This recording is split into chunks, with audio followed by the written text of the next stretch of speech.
చెప్తారు, but no one practices it అన్నాడు. తన జీవితం మారుతుంది అనుకున్నప్పుడు తాను కరెక్ట్ అవుతాడు.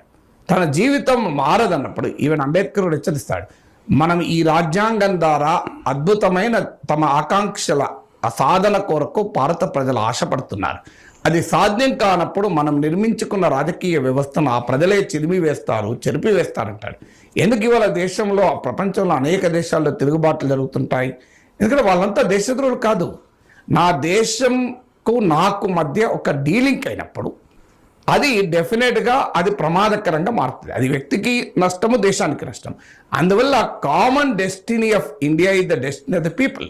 సో అందుకే జాతీయత, దేశభక్తి అనేది ప్రజల జీవితాలను మార్చేదిగా ఉండాలి అనేది, పీపుల్స్ నేషనలిజంగా ఉండాలి.